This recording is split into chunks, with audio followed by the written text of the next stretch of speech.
天到了，今天要跟大家分享非常开胃又下饭的泰式椒麻鸡。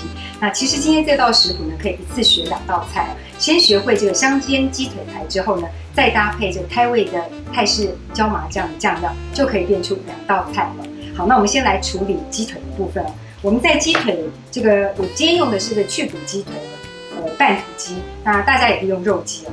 那我们在这个鸡腿排，这是整只的，所以比较厚实一点。我们可以在肉的部分呢画上格纹线哦，这样子呢，除了可以断筋以外呢，也可以让这个鸡腿肉更容易煎熟透哦。因为我今天煎的方式呢也蛮特别的，等一下大家都可以知道。好，就是画上格纹线。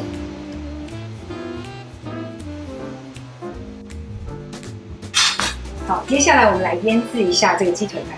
它的腌料非常简单，我们就是在外面呢，它的外表，撒上这个些许的盐，大概就薄薄的一层就好，然后双面都这个撒上盐花。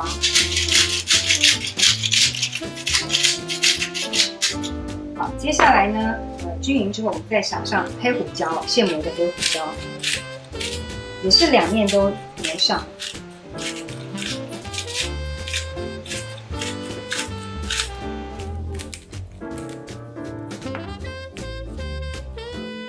这样就可以了，我们就让鸡腿排呢在旁边静置大概10分钟左右。那在等待它腌制的这个10分钟，我们来做酱料的部分。接下来呢，我们来做酱料的部分。我今天运用食物处理机来做酱料，只要把所有的材料通通加在里面，稍微搅拌一下就可以了。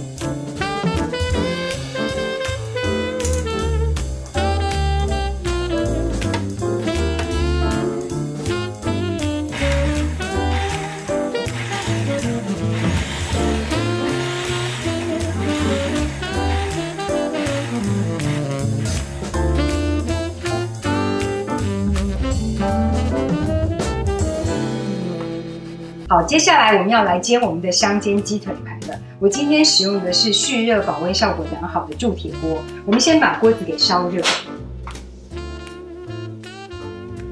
我们大概就用中火。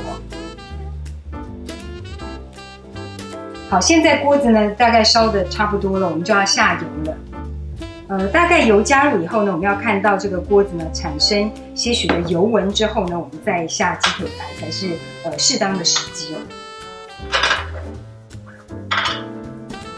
当油都产生油纹之后呢，我们准备下这个鸡腿排。记得呢，我们要将皮的这一面呢接触到锅底，因为我要让它煎出非常酥脆的口感。好，这时候呢，我们就是保持中小火，然后我们要盖上锅盖。这个盖上锅盖的目的呢，是因为这个铸铁锅这个循环效果非常好，保温效果也很好。我们要利用这个鸡腿排肉的部分的水汽来半煎蒸哦，把这个肉的部分给这个焖熟哦。然后呢，这个皮的部分是贴紧在底部的部分，我们不动它就会造成非常酥脆的像炸的口感啊，所以我们就可以免油炸做出这个香煎鸡腿排。那我们现在就来煎它，我这样子煎它，我们要计时大概10分钟左右，我们再来看看。好，时间到后呢，我们就可以关火了。然后我们可以稍微的观察一下这个鸡肉的白色的部分呢，这个汁液是不是透明的？如果还是粉粉的，我们可以再微调，增加大概3到5分钟的时间。那我现在看这个状态蛮好的，已经熟了哦。我们就是稍微的再把它翻个面。好，我们翻个面呢，就可以看到鸡腿排的上色情况是非常好的。那这时候呢，我们可以稍微再煎个1分钟。大概就可以起锅切块